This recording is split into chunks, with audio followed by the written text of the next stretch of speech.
Os principais nomes do cenário político passam por aqui. Café com Política. E o Café com Política de hoje é com o deputado federal Pedro Aihara, que está aqui conosco para falar, dentre outros assuntos, sobre o futuro de Minas Gerais em 2025, para falar sobre plano de recuperação fiscal, o Propag, que já está aprovado. Enfim, temos muitas coisas para conversar, né, deputado? Primeiro, gostaria de agradecê-lo por aceitar o nosso convite. Seja muito bem-vindo ao Café com Política. Flávio, eu que agradeço e cumprimento também todos os nossos espectadores e ouvintes. Para mim é um prazer estar participando aqui hoje. Deputado, a gente começa falando de um assunto que eu acho que para o senhor é um tema muito caro, né? Já que nós tivemos no Senado Federal a aprovação do Propag, que é um novo regime para o pagamento das dívidas dos estados com a União, assunto de suma importância para o estado de Minas Gerais. Nós temos uma dívida gigantesca de 165 bilhões de reais aproximadamente com a União, que está sendo paga, e agora temos uma forma diferente de negociar esses valores. Mas o senhor apresentou algumas emendas essas que inclusive contribuem com o abatimento da dívida, como por exemplo, né, a ajuda que o Estado manda para as cidades que sofreram alguma tragédia climática, por exemplo. Isso pode ser ajudado, pode ser colocado para abater na dívida do Estado com a União. Como é que o senhor viu esse trabalho? Eu queria que o senhor explicasse para a gente também como que foi feito a divisão dessas emendas, o que o senhor traz para esse texto que foi muito importante também. Seja mais uma vez bem-vindo. Obrigado, Flávio. Flávio, a nossa preocupação é porque esse assunto da dívida dos estados e, sobretudo, a situação da dívida de Minas Gerais é um assunto que diz respeito não só à gestão estadual, não só aos deputados, mas é um assunto que impacta diretamente a população, ainda que o pessoal não perceba isso. Por quê? Porque se a gente fica com um Estado muito endividado, a capacidade de investimento, de serviço público desse Estado, ela fica completamente comprometida. Então é você que vai precisar de um professor, de uma professora na escola do seu filho, não vai poder ter, porque o Estado está impedido de fazer novas contratações. Então é você precisar utilizar um equipamento de saúde ali, um hospital, um posto de saúde, e aí você se depara com um serviço ali deficiente, porque não há possibilidade de aquisição de determinados insumos, porque o Estado está impedindo devido ao nível de endividamento. Então a nossa preocupação, né, em apresentar essas emendas foi justamente garantir não só que o serviço público não fosse sacrificado, mas principalmente também que a população ela não precise pagar essa conta sozinha, ela não seja a principal prejudicada. A principal emenda que foi aprovada, que foi realmente uma inovação no texto, inclusive essa emenda ela foi muito elogiada pelo próprio governador, pelo secretário da Fazenda, pelo próprio presidente do Congresso, Rodrigo Pacheco, é a possibilidade da gente fazer o pagamento dessa dívida não só em dinheiro, como ela é feita atualmente, mas também em serviços. Ah, como assim serviços? O Estado de Minas Gerais, recentemente enviou lá para o Rio Grande do Sul, em apoio à tragédia que aconteceu lá das chuvas, ele enviou equipes de bombeiros militares, enviou equipes de polícia militar e polícia civil para fazer todo esse apoio. Então, dentro dessa cooperação entre os entes federados, o Estado de Minas Gerais prestou todo esse apoio numa operação que tem um custo muito caro, que tem um custo aí na casa de vários milhões de reais. E até então, a gente não tem como fazer uma dedução desses valores que foram utilizados nessa cooperação da dívida do Estado. E essa emenda que foi aprovada tanto aqui na Câmara quanto no Senado, ela traz a possibilidade de redução dessa dívida por meio desse serviço. Ah, então Minas Gerais fez esse tipo de cooperação. Ah, então a gente vai fazer uma redução aqui, conforme acordo com a União, no valor de 100, de 200, de 300 milhões. Ou então a gente tem uma cidade que entrou num estado de calamidade pública, que a União ela enviaria dinheiro diretamente, só que ela determina que o Estado preste um determinado de apoio especializado por meio das equipes de defesa civil, do Corpo de Bombeiros, e autoriza uma redução da dívida. Então são outras formas que a gente tem de abatimento da dívida, e isso é muito importante, porque isso, além de trazer uma outra alternativa, isso também acaba favorecendo, fomentando a contínua aplicação do Estado em políticas públicas. Então a gente consegue ter um serviço mais atuante, porque se torna interessante também para o Estado prestar esse tipo de serviço, porque ele também reduz a dívida. Então é uma perspectiva que ela é interessante por vários aspectos, por vários prismas, e a gente fica muito feliz que não só essa emenda, mas que o texto do Propag ele tem avançado, porque o que acontece hoje é uma verdadeira agiotagem. Quando a gente fala que a dívida dos estados com a União é corrigida em IPCA mais 4%, a gente faz com que essa dívida ela seja impagável. Se o Estado está pegando emprestado, é porque ele já está ali com uma capacidade comprometida de investimento, de financiamento. E aí quando a gente coloca esse tipo de juros, realmente fica algo que fica impossível. Agora, com esse texto que a gente consegue reduzir para IPCA mais de 0 a 2%, a gente ainda tem uma situação fiscal bastante delicada, mas pelo menos a gente faz com que o pagamento, a diminuição dessa dívida, ela seja algo possível e não seja esse efeito dominó, esse efeito bola de neve que infelizmente é o que a gente vê hoje. E realmente esse ponto específico da dívida, não só do estado de Minas Gerais, mas também de outros estados, né? A gente viu recentemente a tragédia no Rio Grande do Sul, de como isso prejudicou, né, a capacidade até de pagamento de investimento do estado com relação a essa dívida com a União. E quanto mais esforços nós tivermos para tentar equalizar esses gastos, equalizar essa dívida para que haja condições pagáveis, né, é mais importante, e criar alternativas é muito interessante. Então, nesse sentido, a emenda realmente colabora, né, deputado? E a gente tem também uma conversa que é muito importante se ter sobre esse assunto, que é o seguinte: como é que fica agora a questão da economia de Minas Gerais, no seu ponto de vista? Aqui peço uma avaliação do senhor enquanto político, enquanto cidadão mineiro, com a aprovação do Propag, né? Nós temos boas perspectivas econômicas para este 2025, deputado, na sua avaliação? Olha, a perspectiva econômica ela ainda é bastante delicada, porque o nosso estado ele vive uma situação fiscal que é calamitosa, mas o Propag ele é um avanço muito grande, porque antes, com o regime de recuperação fiscal, que havia sido aprovado pela Assembleia, a gente tinha um regime que ele comprometia completamente a nossa capacidade de investimento, a nossa capacidade de continuidade do serviço público. Isso impacta diretamente a economia, porque se eu sou empresário, eu quero fazer a instalação de uma empresa, eu quero fazer a instalação de uma empresa numa cidade que eu sei que tem bons serviços de segurança pública, bons serviços de saúde, eu sei que eu tenho uma população ali economicamente ativa, então o impacto do Propag ele é muito maior do que a gente imagina, porque ele impacta tanto direto quanto indiretamente a economia. Quando a gente fala, né, da possibilidade do Estado ele continuar investindo em infraestrutura, estrutura de escoamento, logística, a gente fala de algo que é muito importante para a atividade econômica da região.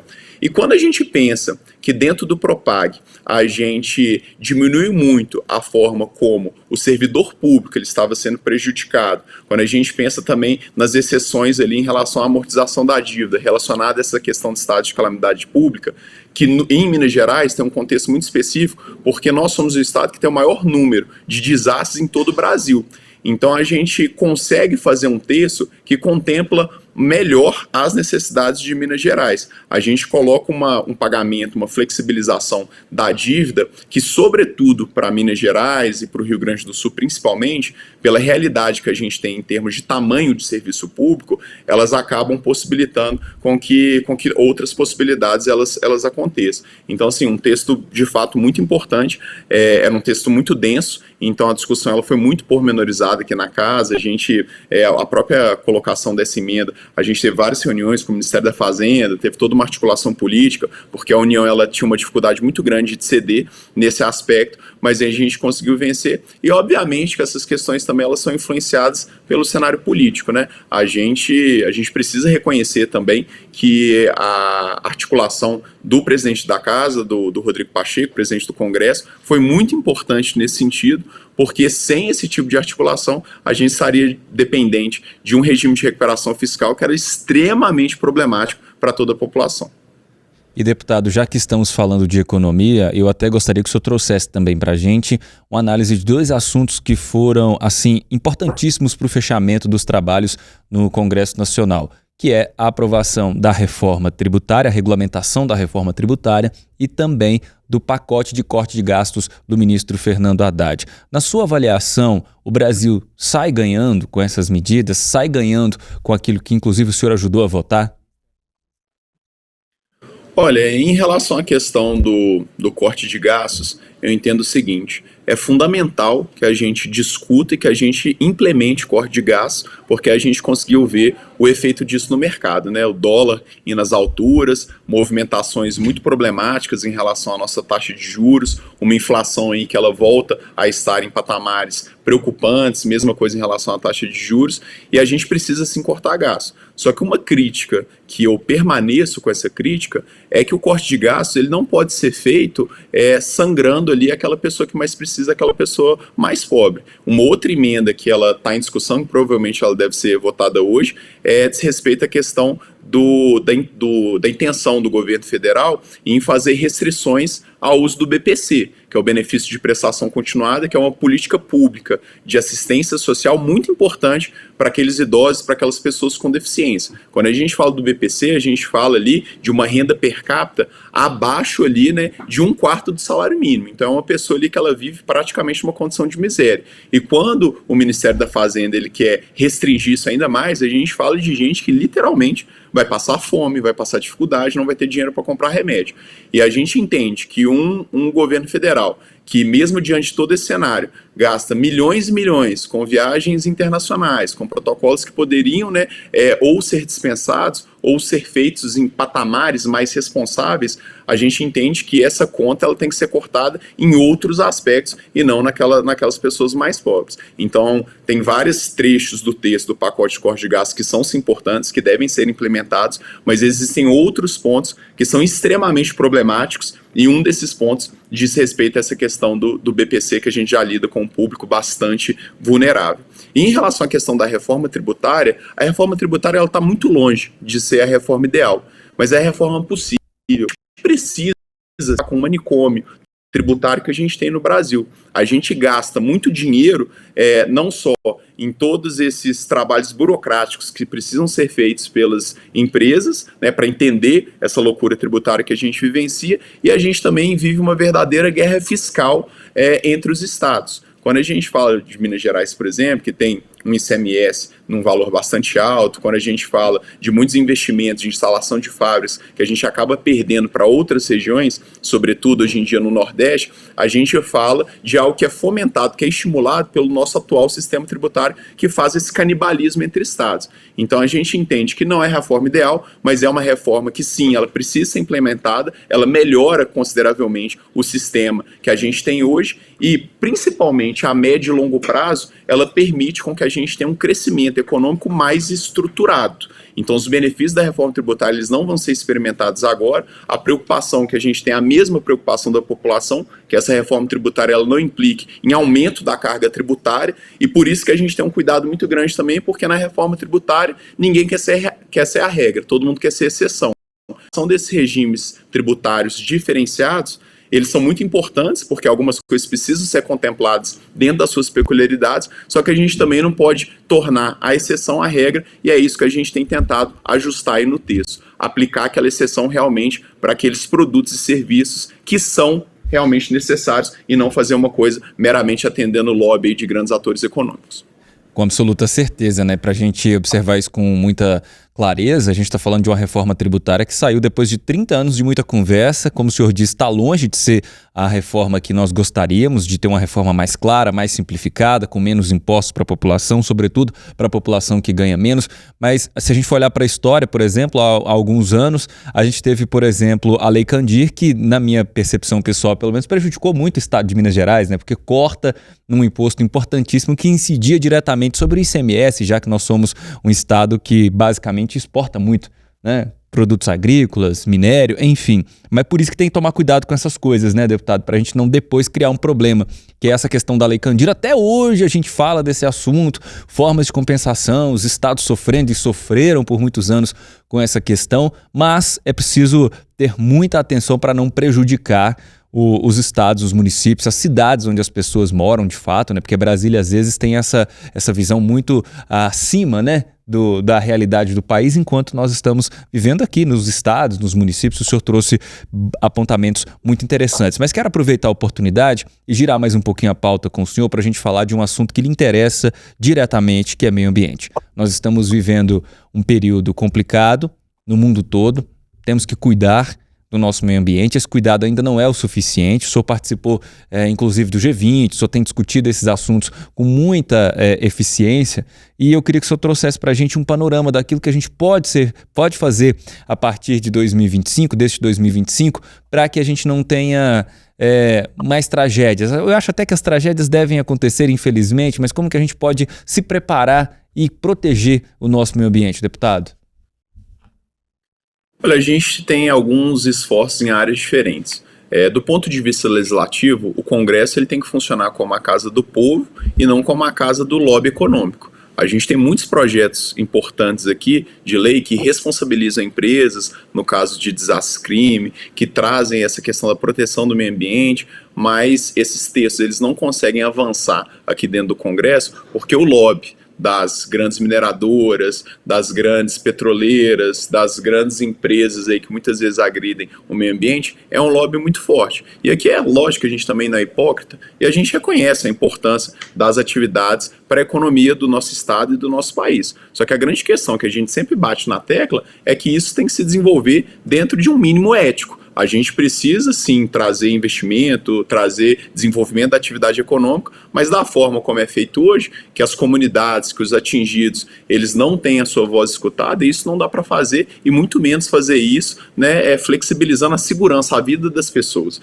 A gente vai completar 6 anos no mês que vem de Brumadinho, 272 vidas foram perdidas, isso é um número absurdo, e ninguém está preso, ninguém está responsabilizado. Então há mudanças que elas precisam ser feitas, essas mudanças precisam acontecer aqui no Congresso por meio das legislações, e é isso que a gente levanta a bandeira, luta todo dia, e também precisa acontecer no judiciário, que as pessoas elas precisam perceber que muito além da aplicação da lei penal, a gente precisa também de dar simbolismo a um Estado que reiteradamente ele é sacrificado dentro dessas questões ambientais. A gente está falando de Brumadinho, a gente está falando de Mariana, mas a gente está falando de vários outros problemas que acontecem aí às vezes no nosso quintal, na Serra do Curral, em outros problemas de comprometimento das nossas nascentes, como a gente está tendo ali em relação a Brumadinho, de fornecimento de água. Então, assim, os problemas eles são recorrentes. A gente precisa, sim, melhorar essa questão da atuação em todos os órgãos. E, para além disso também, como a gente vive um contexto de mudança climática, né, isso é comprovado cientificamente,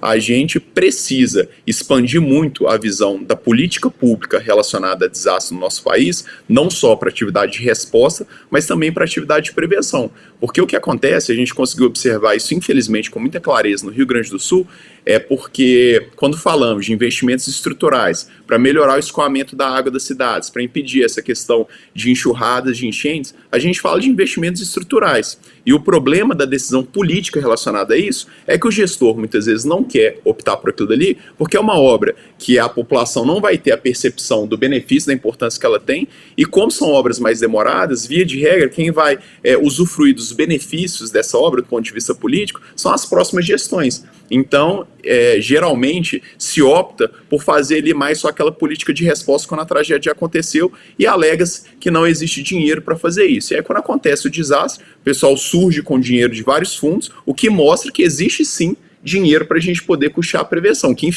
inclusive fica muito mais barato que a gente fazer resposta. Só que existe uma decisão política de não investir nessa área de prevenção. Então, o trabalho que a gente faz é um trabalho de sensibilização, de mostrar que o custo que a gente paga, quando a gente paga para ver, quando a gente espera para ver realmente um desastre, é um custo muito alto, porque para além da gente ter essa situação das mortes, das vidas, a gente também tem uma situação de um prejuízo financeiro muito maior. O que aconteceu no Rio Grande do Sul agora, que é uma coisa que já acontece em Minas Gerais, só que numa proporção menor, é um comprometimento até do PIB do estado, porque são tantas pessoas que têm sua capacidade laborativa diminuída, são todas empresas que ficam parcialmente ou totalmente destruídas, que as pessoas não percebem que o novo problema da gestão pública, sobretudo nessa década, e isso tende a se agravar nas próximas décadas, é justamente esse contexto de resiliência e de adaptação climática. E para isso a gente precisa mudar a nossa visão. Aqui no Congresso Nacional, assim, muitas vezes, eu sou um dos poucos, né, da bancada mineira, da bancada, né, nacional como um todo, que presta atenção para essas questões. A gente tem feito investimentos em projetos de pesquisa, em estabelecimentos de centros de estudos disso, em políticas de prevenção, mas obviamente a gente ainda tem uma dificuldade de outros parlamentares e de outros gestores aderirem a isso, infelizmente é uma coisa que as pessoas não observam tanto, isso é uma coisa que dá pouco voto. Então a gente precisa de uma maior consciência dos políticos, mas a gente precisa também, certamente, de um olhar mais atento, de um voto mais consciente também por parte da população que escolhe seus representantes. Deputado, o senhor tem acompanhado aqui, mais especificamente no estado de Minas Gerais, a questão da mineração. O senhor tem se preocupado com isso? O senhor tem visto a mineração como um problema que a gente ainda precisa lidar no nosso estado? Porque, infelizmente, volta e meia, a gente noticia aqui no tempo mineração irregular, avançando sobre áreas de preservação permanente. E a pergunta que eu gostaria de fazer para o senhor, e acho que é a pergunta que todos os mineiros se fazem, é por que essas coisas ainda acontecem, deputado? Olha, a gente precisa reconhecer o atual panorama de Minas Gerais. Minas Gerais ainda tem muitas comunidades, uma parte da população muito grande, que permanece em risco devido aí a gestões de risco que são feitos dentro dos empreendimentos minerários, que são feitas de formas aí irresponsáveis, mas a gente também precisa evoluir ao mesmo tempo que as próprias empresas elas têm se preocupado muito mais com esse assunto. Houve sim, eu preciso ter honestidade intelectual também de reconhecer isso, uma mudança de paradigma muito grande depois que a gente vivenciou o desastre crime, tanto de Brumadinho quanto de Mariana, mais especificamente de Brumadinho. Então, hoje em dia, as próprias empresas, elas perceberam que não dá para continuar fazendo uma atividade que coloca em risco, né, a vida das pessoas, que desconsidera ali as comunidades nas quais elas atuam. Só que ainda que exista essa sensibilidade maior, ainda não é suficiente. A gente precisa, sim, regular essa atividade de uma forma um pouco mais cuidadosa, de uma forma um pouco mais atenta, para que a gente consiga ter desenvolvimento econômico e segurança das pessoas. Só que quando a gente fala por que ainda acontece isso, é lógico que existe todo um mecanismo que precisa ser aprimorado, de legislação, um mecanismo de fiscalização que precisa ser aprimorado, e por isso que a gente tem investido tanto, levantado tanto a bandeira da Agência Nacional de Mineração, para que a carreira fosse reestruturada, como foi, para que a gente conseguisse ter mais concursos, como a gente está com o edital em aberto hoje, para controlar isso, mas a gente precisa, e é isso, a gente dá um passo para trás para a gente observar isso, é também uma postura mais responsável do ponto de vista profissional das pessoas. Uma pessoa, quando ela faz assinatura de um laudo ali, como aconteceu em Brumadinho, que ela sabe que é um laudo falso, que é um laudo que atesta uma estabilidade sem que exista de fato essa estabilidade, não adianta a gente colocar a legislação mais avançada do mundo, todos os controles de fiscalização, se a pessoa deliberadamente ali, ela está colocando uma informação que ela sabe que não é verdadeira. Então, assim, o grande ponto, o grande gargalo é que por mais que a gente consiga diminuir essas subjetividades, essas possibilidades, né, de atuações aí não conformes das pessoas, sempre vai haver um fator humano que, em última análise, ele se baseia num componente ético, num componente de responsabilidade profissional. Então, quando eu vou assinar um laudo ali, para muito além da pressão empresarial, para muito além das leis que eu tenho que seguir, da possibilidade de uma sanção penal se eu não cumprir com aquilo dali, acho que tem que existir mesmo um compromisso, que ele é pessoal, que ele é subjetivo com a vida. Eu saber que eu não quero ser responsável pela morte de pessoas, então eu levar a sério ali aquilo que eu faço, levar a sério a minha atividade, e quando a gente consegue ter essa percepção, que é uma coisa que eu tive a oportunidade de perceber, de estudar no Japão, por exemplo, quando as pessoas, independente do nível de responsabilidade, do encargo, do patamar hierárquico, todo mundo entende que está participando de um processo que precisa ser levado com muito cuidado, eu acho que a gente consegue ter um aumento, um incremento muito significativo de segurança em todas as comunidades.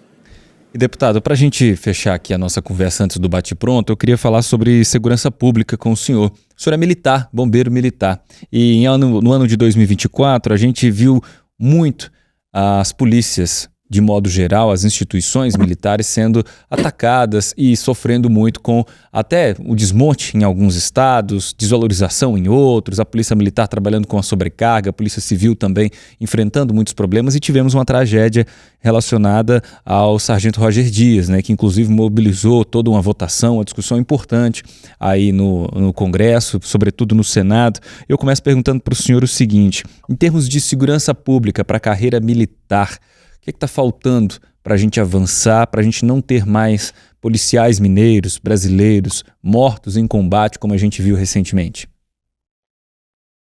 Ele está faltando reconhecimento e valorização. Hoje, a infeliz verdade é que a maior parte, né, dos meus irmãos de farda, dos meus colegas, eles não querem, né, elas não querem que os filhos sigam o mesmo caminho dos pais. Por quê? Porque hoje é uma profissão que você tem um reconhecimento salarial que é muito baixo, que ele é incompatível com o nível de responsabilidade, de risco que você corre e com o tipo de atividade que você tem que desenvolver, e além disso você está sujeito aí a toda essa lógica polarizada que coloca policiais e população como se estivessem em campos opostos. Então toda hora a gente vê, né, até a grande mídia criticando as ações policiais como se a instituição polícia militar, né, ou outros órgãos da segurança pública fossem órgãos corruptos, fossem órgãos que não respeitam, né, os direitos humanos, que violam ali as garantias das pessoas. E é lógico, gente, que em todo lugar, né, isso no judiciário tem, que na Câmara dos Deputados tem, em todas as profissões, a gente tem bons e maus profissionais. Cabe, né, às instituições, e isso as polícias elas fazem, identificar aquelas pessoas que estão apresentando condutas ali que são ilegais, que são condutas abusivas, e responsabilizar essas pessoas por meio dos instrumentos correcionais, por meio da justiça militar, por meio de todo tipo de controle que nós estamos sujeitos, que, diga-se de passagem, são muito maiores, muito mais intensos do que qualquer outra profissão civil. Só que a gente não pode esquecer que a imensa, esmagadora maioria, o que de fato a população, a instituição representa para a população, isso é comprometimento, é gente que todos os dias entra de serviço ali querendo acertar, querendo fazer um ótimo serviço ali, mas hoje não está valendo a pena, porque por mais que todas as pessoas que estejam nessa profissão, elas sejam vocacionadas, não está fazendo mais sentido, né, um policial ali, ele querer se dedicar à tarefa com todo afinco, porque ele sabe que ele sempre vai ser questionado de uma forma muitas vezes injusta pela população, que ele vai ter um salário pífio e que ele está correndo um risco de perder a própria vida, como infelizmente aconteceu com o sargento Roger Dias, e hoje a gente tem o assassino, né, que foi várias vezes flagrado, gravando vídeo de dentro da prisão, sem apresentar nenhum tipo de sintoma, né, psiquiátrico, nenhum tipo de problema. Ele agora está, né, em um hospital psiquiátrico, porque depois que é preso, todos esses bandidos que mataram policiais, eles, de uma forma muito curiosa, eles passam a apresentar distúrbios para poder serem encaminhados para regimes ali de aplicação da lei penal que são muito mais brandos. Então, assim, a grande verdade é que todo mundo está rindo hoje na cara do policial. Ele prende, a justiça manda soltar amanhã, e aí, obviamente, vem o adoecimento mental, vem a evasão das carreiras, a gente perde muita gente boa hoje, então a gente precisa fazer, em primeiro lugar, reconhecimento salarial e valorização da carreira por meio também de todas as questões dos direitos que são garantidos. Quando a gente está na discussão da previdência, por exemplo, quando a gente fala de uma previdência diferenciada, não é porque o policial, o bombeiro é mais legal, é mais bonito, não é porque a gente considera ele especial, não. É porque ele tem uma carreira que tem uma série de restrições que justificam a aplicação de um regime previdenciário diferenciado. Então isso é inerente à carreira. Da mesma forma que a profissão de jornalista, que a profissão de juiz, que a profissão de promotor, ela tem uma série de peculiaridades que são atinentes à carreira. Então a gente precisa reconhecer isso. Não adianta a gente querer ter um Estado, a gente querer ter uma população mais protegida, mais segura, se na hora da gente valorizar esses profissionais, a gente não dá esse tipo de reconhecimento. E aí, para fechar esse raciocínio, a gente está muito nessa questão agora da polarização, que ou você é a favor da polícia e adota uma posição que parece ignorar, às vezes, alguns problemas que acontecem dentro das corporações, ou você é completamente contra. E essa lógica polarizada ela é muito ruim, porque ela dificulta o aprimoramento do nosso serviço policial. A gente quer, sim, uma polícia cada vez mais especializada, cada vez mais profissional, mas a gente entende que, como um pré-requisito para que isso aconteça, a gente precisa ter, né, dinheiro para que todo mundo possa pagar ali, né, a alimentação, possa pagar a educação dos seus filhos, possa ter acesso a uma vida minimamente digna. E a gente não é contra, por exemplo, questão de colocação de câmeras em policiais, mas a gente acha muito triste que a gente discuta a colocação de câmeras em policiais antes da gente discutir, né, direitos básicos do policial militar, do operador de segurança pública, que sequer tem dinheiro hoje para comprar a própria alimentação. Então, enquanto servidor estadual, ele não tem um auxílio alimentação e vive aí, né, correndo risco de vida para receber um salário ali, né, de 4 mil por mês líquidos. Isso é muito problemático. Quando a gente pensa no contrato dessas câmaras corporais, a gente não é que a gente seja contra ou a favor da Câmara, é porque é só um absurdo. O contrato da Câmara, ele ser uma Câmara, ela receber, no final das contas, uma remuneração, entre aspas, maior do que o próprio soldado que está na ponta da lança. Então a gente precisa saber priorizar discussões em relação à segurança pública, e a primeira discussão que precisa ser colocada é o reconhecimento e a valorização do profissional. Não é PEC que para que a União tenha competências maiores, né, câmaras policiais, as discussões são importantes, mas elas têm que ser adotadas num segundo momento, depois que a gente superar um cenário em que tantos policiais têm tirado a própria vida devido a condições tão insalubres de trabalho. Estamos conversando com o deputado federal Pedro Aihara. Deputado, hora do nosso bate-pronto, então vamos para perguntas curtas, para respostas também curtas e diretas. Um plano, um sonho para 2025? A gente conseguir ter Minas Gerais com a dívida renegociada e mais valorização do serviço público. Um desafio para o Brasil? Diminuição da desigualdade social e maiores oportunidades por meio de uma educação estruturada. Uma preocupação? A nossa segurança pública e o tanto que os nossos servidores eles têm sido sacrificados atualmente. Deputado, muito obrigado pela participação. A gente deseja ao senhor tudo de bom na sua caminhada aí em Brasília e, tendo oportunidades, venha participar do Café com Política conosco aqui pessoalmente também. Muito obrigado, um abraço para o senhor. Obrigado, Flávio. Parabéns pelo seu trabalho, de toda a equipe aí. Vocês têm feito uma cobertura de fato muito imparcial, muito responsável, muito tecnicamente adequada. E eu parabenizo, porque isso também é muito importante na construção da nossa democracia. Obrigado, seguimos firmes aqui. Um grande abraço. Este foi o Café com Política de hoje. Conversamos com o deputado federal Pedro Aihara. E então seguimos com a programação do Tempo News.